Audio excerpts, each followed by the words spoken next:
प्रिय श्रद्धालुओं, जय श्री कृष्णा, जय श्री राम, जय श्री महाकाल। राम जी महाराज वनवास के लिए तैयार हो गए हैं और इधर दशरथ जी मूर्छित अवस्था में हैं और राम जी कारण जानना चाहते हैं, क्योंकि राम जी को लगता है कि भरत को राज्य देना और राम जी को वनवास देना ये कोई बहुत बड़ी बात नहीं है। पिताजी का इतना दुखित होने का कोई और कारण हो सकता है, इसलिए कैकेयी से पूछते हैं। उसी विषय में आगे तुलसीदास जी महाराज लिखते हैं। सहज सरल रघुवर वचन, कुमति कुटिल कर जान, चलई जोंक जल बक्र गति, यद्यपि सलिल समान।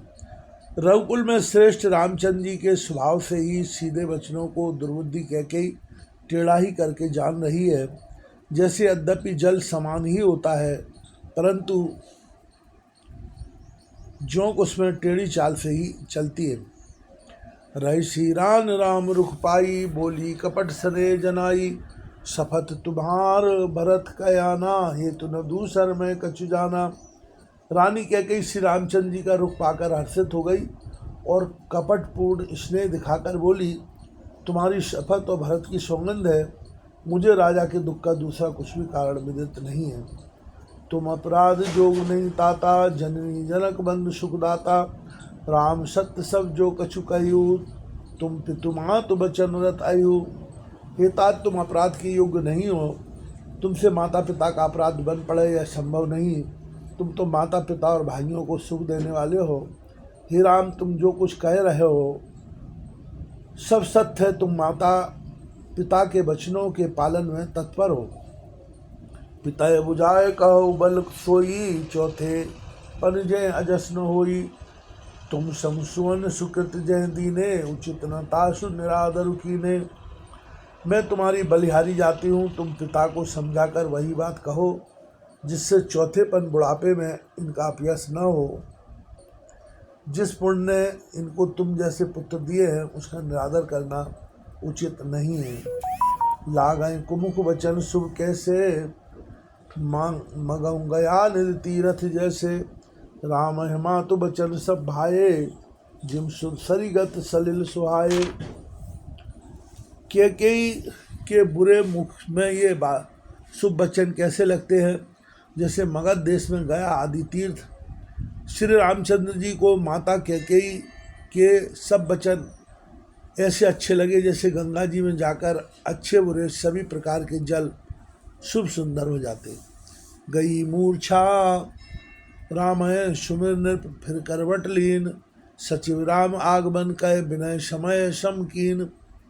इतने में राजा की मूर्छा दूर हुई। उन्होंने राम का स्मरण करके राम राम कहकर फिर करवट ली। मंत्री ने श्री राम जी का आना कहकर समयानुकूल विनती की। और निप अग्नि राम पगुधारे, धर धीरज तब नयन उघारे। सचिव सवार राव बैठारे, चरण परत नृप राम निहारे। जब राजा ने सुना कि रामचंद्र जी पधारे हैं तो उन्होंने धीरज धर के नेत्र खोले। मंत्री ने संभाल कर राजा को बिठाया। राजा ने श्री रामचंद्र जी को अपने चरणों में पड़ते प्रणाम करते देखा। लिए सने बिकल उरलाई, ये मनि मनो फनिक फिर पाई। राम चितय रहु नर नाहु, चला विलोचन बारी प्रभाऊ। स्नेह से बिकल राजा ने राम जी को हृदय से लगा लिया, मानो सांप ने अपनी खोई हुई मणि फल से पाली हो। राजा दशरथ जी श्री राम जी को देखते ही रह गए। उनके नेत्रों से आंसुओं की धारा वह चली। शोक विवश कछु कहे न पारा, हृदय लगावत बारह बारा। विदे मनाओ राव मन माही, जय रघुनाथ न कानन जाही। शोक के विशेष वश होने के कारण राजा कुछ नहीं कह सकते।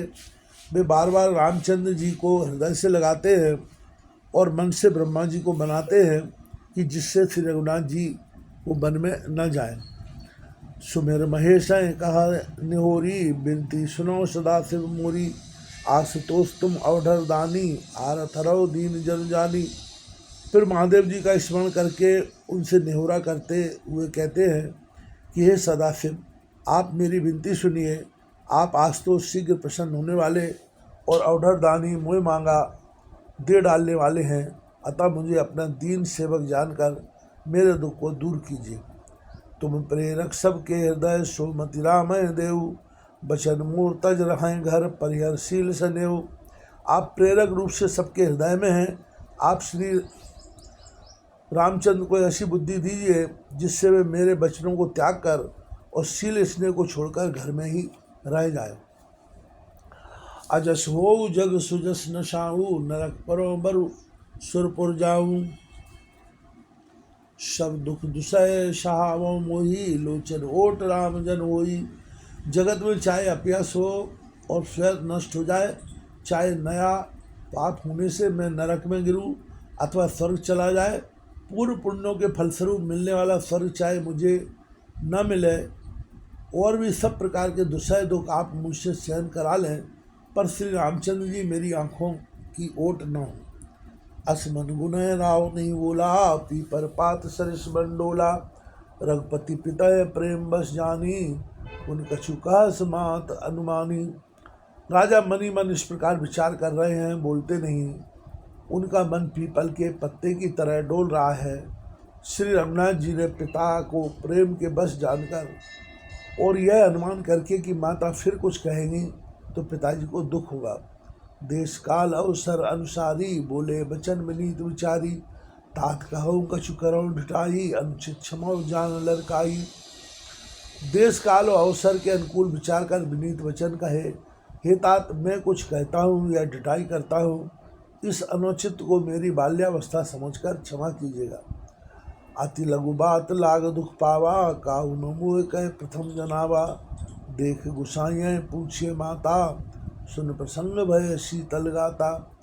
इस अत्यंत तुच्छ बात के लिए आपने इतना दुख पाया, मुझे किसी ने पहले कहकर यह बात नहीं जनाई। स्वामी आपको इस दशा में देखकर मैंने माता से पूछा, उनसे सारा प्रसंग सुनकर मेरे सब अंग शीतल हो गए, मुझे बड़ी प्रसन्नता हुई। मंगल समय सने बस सोच परिये, पर हरिये तात, आयुष दे हरसिये कहे पुल के प्रभु गात। हे पिताजी, इस मंगल के समय स्नेह बस होकर सोच कर न छोड़ दीजिए और हृदय में प्रसन्न होकर मुझे आज्ञा दीजिए। यह कहते हुए प्रभु श्री रामचंद्र जी सर्वांग पुलकित हो गए। धन्य जन्म जगती तल ताशु, पिता प्रमोद चरित सुन जासु। चार पदार्थ कर तल ताके, प्रिय पितुमात प्राण समझा के। उन्होंने फिर कहा, इस पृथ्वी तल पर उसका जन्म धन है जिसके चरित्र सुनकर पिता को परम आनंद हो, जिसके माता पिता प्राणों के समान प्रिय हैं। चारों पदार्थ अर्थ धर्म काम मोक्ष जिसके करतल मुट्ठी में रहते हैं। आयुष पाल जन्म फल पाई, ए हों बे गए हो रजाई। विदा मातुसन आवो मांगी, चल हूँ बने बहुर पग लागी। आपकी आज्ञा पालन करके और जन्म का फल पाकर मैं जल्दी ही लौट आऊँगा, अतः कृपया आज्ञा दीजिए। पिता से विदा मांग आता हूँ, फिर आपके पैर लगकर प्रणाम करके वन को चलूँगा। अस कह राम गमन तब कीना, भूप शोक बस उतर न दीना। नगर व्याप गई बात सुतीछी, छुअत चढ़ी जल सब तन बीछी। ऐसा कहकर तब श्री रामचंद्र जी वहाँ से चल दिए। राजा ने शोकवश कोई उत्तर नहीं दिया, पर बहुत ही तीखी अप्रिय बात नगर भर में जल्दी फैल गई, मानो डंक मारते ही बिच्छू का विष सारे शरीर में चढ़ गया। सुन भय विकल सकल नर नारी, बेल बिटप जिव देख दवारी। जो चह सुनय धुनय सिर सोई, बड़ विषाद नहीं धीरज होई। इस बात को सुनकर सब स्त्री पुरुष ऐसे व्याकुल हो गए जैसे दावानल वन में आग लगी देखकर बेल और वृक्ष मुरझा जाते।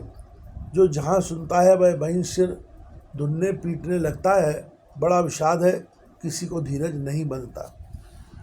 मुख सुखाए लोचन श्रवय, शोक न हृदय समाये। मनऊ करन रस कटकई, उतरी अवध बजाए। सबके मुख सूख जाते हैं, आंखों से आंसू बहते हैं, शोक हृदय में नहीं समाता। मानो करुणा रस की सेना अवध पर डंका बजाकर उतर आई हूँ। मिलेऊ मांझ विधि बात बिगारी, जय तय दे के कई गारी। यह पापनी बूझ का परेऊ, छाए भवन पर पावक धरेऊ। सब मेल मिल गए थे, सब सहयोग ठीक हो गए थे, इतने में ही विधाता ने बात बिगाड़ दी। जहाँ तहाँ लोग कह के को गाली दे रहे हैं, इस पापनी को क्या सूझ पड़ा जो इसने छाए घर पर आग लगा दी। बोलो सदगुरुदेव भगवान की जय हो। त्रिलोकीनाथ श्री रामचंद्र जी महाराज की जय हो। जगत जननी भगवती श्री सीता मैया की जय हो। शेष भगवान श्री लखनलाल जी महाराज की जय हो। राधे रानी मैया की जय हो। बोलो भाई सब संतन की जय हो।